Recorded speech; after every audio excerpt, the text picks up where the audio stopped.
You might remember the moment. Maybe it happened after a spiritual breakthrough or during an emotional collapse that shattered your sense of who you were. At some point along your journey, something subtle but undeniable changed within you.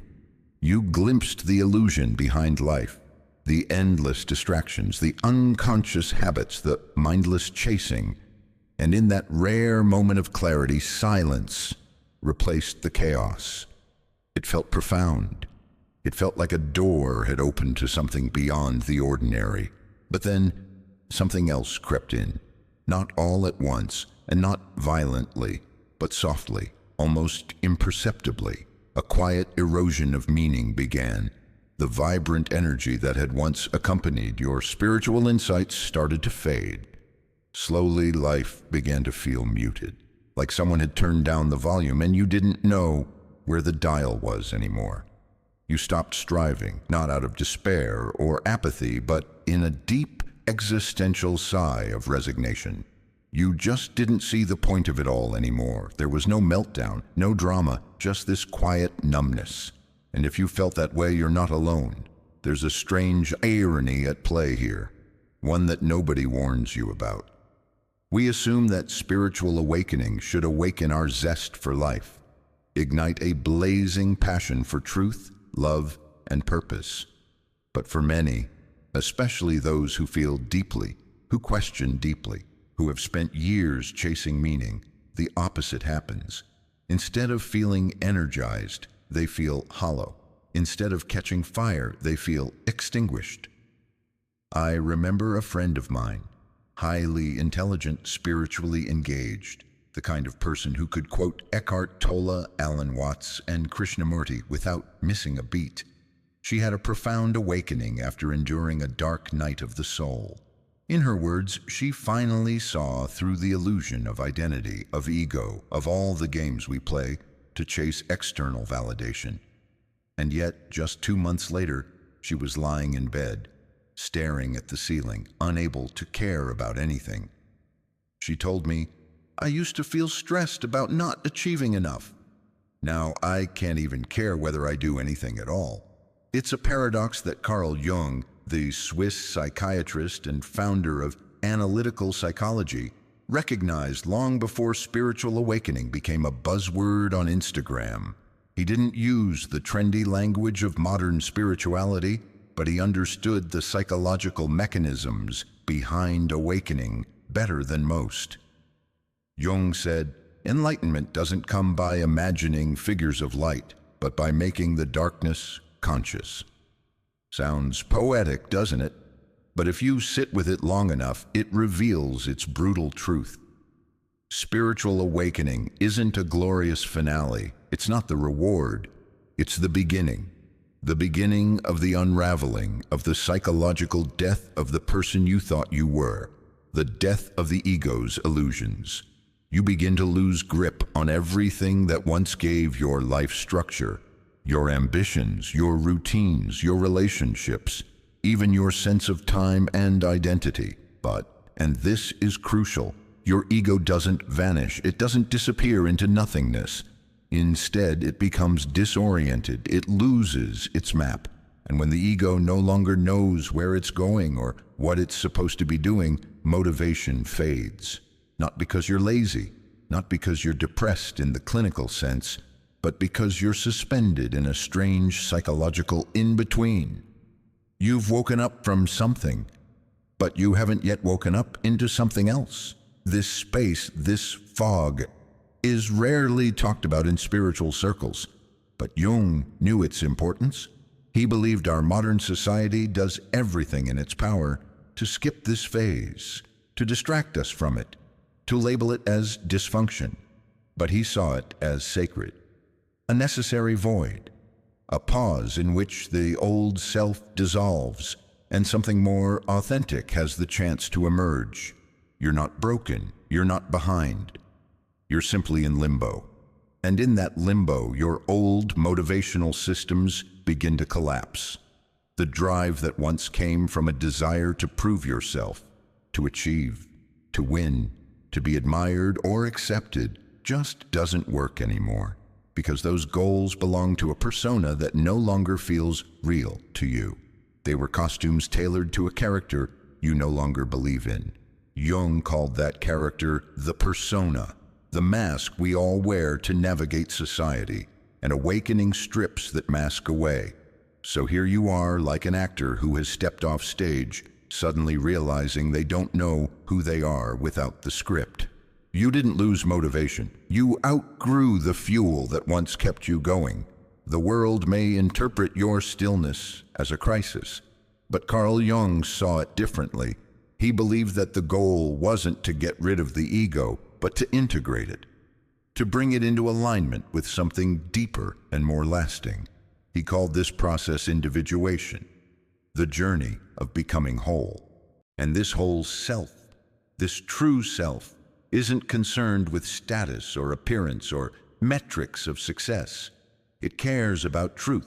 It cares about meaning. It cares about expressing what's real, even if the world doesn't reward it. Once you start awakening, your internal compass shifts. It begins rejecting what's fake. It turns away from the things that once lit a fire under your ambition. The dream job, the trophy partner, the 5-year plan pinned to your vision board. They may still look good on paper, but they no longer stir your soul. And here's the part that feels most confusing.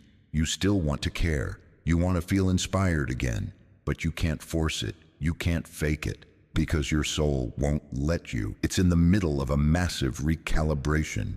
This is why awakening feels both liberating and terrifying.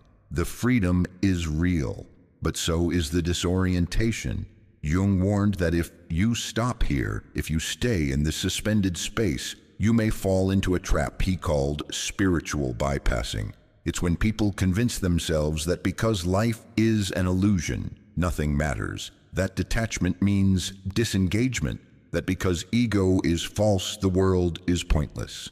But the true self doesn't reject life. It redefines how we participate in it. Before the next phase of your journey can begin, you have to pass through this uncomfortable, murky, liminal space, a phase that ancient traditions recognized, but modern life has forgotten. In mythology, this is the hermit stage. In alchemy, it's the nigredo, or blackening, the death before the rebirth.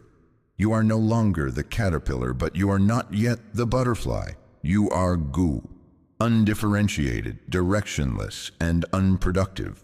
And that's okay, because in this goo, something miraculous is happening. Once your inner world has been shattered by the realization that the life you once lived was driven by constructs, egoic needs, social pressures, inherited expectations, you're no longer able to move through the world in the same way. The drive that once fueled you, the urgency to check off achievements, the ambition to prove your worth, the need to be seen, starts to evaporate. At first, this emptiness feels like failure. It feels like you've lost your spark, but that's a misinterpretation. Carl Jung saw this phase not as a loss, but as a sacred shift. Your old self, the one who lived to meet societal goals or earn external validation, has essentially died. And yet, the part of you that emerges from this inner collapse isn't fully formed yet. It's like being in a liminal space, hovering between the person you were and the person you're becoming. This is what Jung referred to as the middle passage, a necessary psychological and spiritual transition that modern culture rarely acknowledges or respects. And that middle phase, it's deeply misunderstood. You may find yourself lying awake, not with anxiety, but with numbness, not with confusion, but with a curious quiet. You don't want to do anything, and it's not out of laziness. It's that your old wants have vanished, and the new ones haven't taken form. This is not a mental illness, despite what productivity-obsessed culture may whisper in your ear. It is an ancient and valid stage of becoming. Jung believed that individuation, the journey to wholeness, is not about adding more to yourself, but about peeling away illusions to uncover what was always there. That means your soul needs silence, not stimulation. reflection, not reaction, stillness, not striving. And in this sacred stillness, the psyche begins its real work. Here's where the misunderstanding intensifies. You're not meant to stay in this space of nothingness forever, but you're also not meant to rush through it. Western society has conditioned us to feel shame in resting, in slowing down, in not having a 5-year plan. But Jung argued this pause is the point. It is not a detour. It's the psychological winter necessary for the spring of the true self to emerge. It's like standing on a bridge that stretches between the known and the unknown. Behind you, the identity you once wore, the ambitions you once clung to, the self-concepts that gave you comfort. Ahead of you, a mysterious path into authenticity, into living from a deeper place. But right now, you're just standing there, in the fog, with no compass and no map. And that fog, that's the sacred cocoon. It's not glamorous, it's not poetic, it's not worthy of social media posts or spiritual hashtags. It's real and raw and unshareable. You might find yourself unable to explain what's happening to your friends or family. You just know you can't go back to who you were, and yet you don't know how to become who you're meant to be. This is the dark womb of spiritual rebirth, and it scares the ego. The ego hates this phase because it thrives on clarity, on tasks, on knowing who it is. The ego wants certainty, while the soul is at home in mystery. The ego screams, "We're wasting time," but the soul whispers, "We're preparing." This quiet tension between the dying ego and the emerging self is what makes the post-awakening phase feel like a psychological tug-of-war. You might try to re-engage your old goals, revisit your to-do lists, force yourself into action, but nothing fits. It all feels hollow, uninspired, like trying to dance to a song you no longer hear. And that's not failure, that's evolution. Jung predicted that when your inner motivation system begins to collapse, it's not because you've become apathetic. It's because the motivations you once had were built around a persona, a mask that is no longer sustainable. You've awakened from the script you were handed, but you haven't yet written your own. That's what individuation is about. Rewriting your role, not from ego, but from essence. It's learning how to live from the self, not the self-image, not the curated version, but the core essence within you that is aligned with something far beyond social validation. But to get there, you must face what Jung called enantiodromia, the swing into the opposite. After years or even decades of striving, the pendulum of your soul now swings the other way, into stillness, into reflection, into deep inner listening. It's a necessary balancing act. You go from, "I must do everything," to, "Why do anything at all?" And though this might feel like regression, Jung saw it as sacred regression, a spiritual rebalancing that is required before integration can begin. In ancient myths and spiritual traditions, this phase is often symbolized by the hermit, a figure who withdraws from the world not out of fear or failure, but in order to hear the deeper voice within. In this place, you stop trying to speak the language of the world, and you start listening for the language of the soul. So yes, your motivation has disappeared. But maybe that's not the problem. Maybe that's the doorway. In letting go of the old reasons to act, competition, validation, performance, you make room for a quieter, truer voice, a voice that doesn't push, but pulls, that doesn't command, but invites, a voice that doesn't drive you with fear, but guides you with resonance. That is the birth of soul-led action. And just like real birth, it's messy, vulnerable, and deeply transformative. It can't be rushed. It doesn't follow a checklist. But when it comes, it brings with it a motivation unlike anything you've known before. Not rooted in obligation, but in alignment. Not chasing a future, but responding to the now. This is the slow and powerful rise of the self. Emerging from the dark cocoon of spiritual stillness is not like flipping on a light switch. It's more like watching dawn break slowly after a long, uncertain night.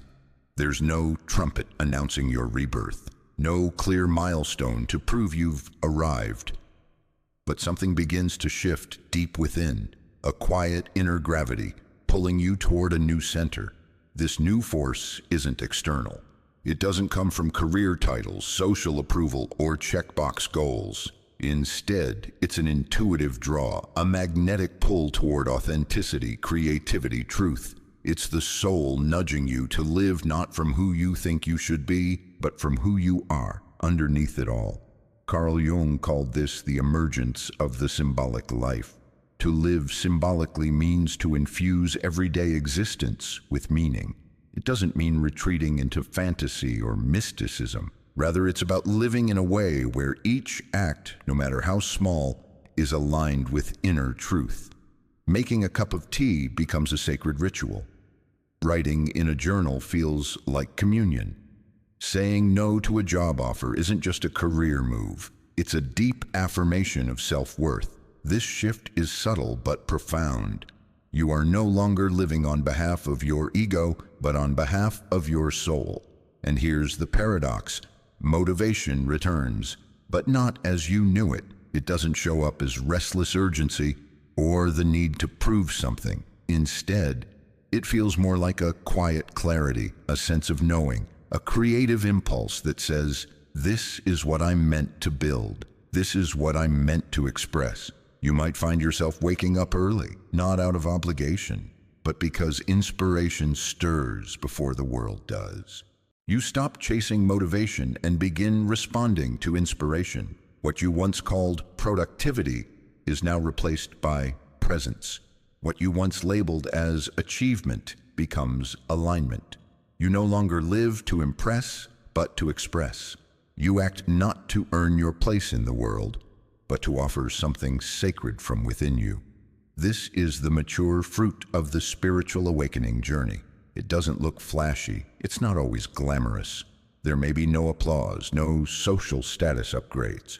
But there's peace, there's clarity, and there's a deep internal rightness that no external reward can match. But to stay here, to truly embody this symbolic life, you must continually return to yourself, again and again, because the world will try to seduce you back into the old game, the game of performance, of appearances, of chasing carrots on a stick. You'll be tempted to define your worth again by metrics and milestones. But now you know better. You've tasted the emptiness of ego-driven ambition, and you've met the richness that emerges when you live from soul. You've realized that being lost was not a detour, but the doorway. That the death of old motivation made space for something far more honest to be born. So what does this look like in real life? It might mean creating art no one sees, but that heals you. It might mean turning down a promotion that pays well but costs you your peace. It might mean leaving a relationship that made sense on paper but crushed your spirit. Or it might mean choosing stillness even when the world demands speed. This is what it means to live awake. And as Jung reminded us, this path isn't for everyone. Most people prefer the security of ego, the predictability of persona. The symbolic life, the soul-led life, demands courage, the courage to go inward, to sit in the silence, to honor what you find, and to live it unapologetically in a world that doesn't always understand. But for those who walk this path, there's no going back. You've seen too much, felt too deeply. You now know that motivation born of fear, of lack, of comparison, is no motivation at all. It is enslavement. And what you seek is not to run faster, but to walk truer. So if you find yourself unmotivated, uninspired, unable to engage with the world in the way you once did, pause. Don't rush to fix it. Don't pathologize it. Don't let the noise of the world drown out the whisper of your soul. You are not broken. You are shedding. You are not lazy. You are listening. You are not lost. You are arriving, slowly, deeply, and irrevocably, at a life that is finally your own. And perhaps that's the greatest motivation of all.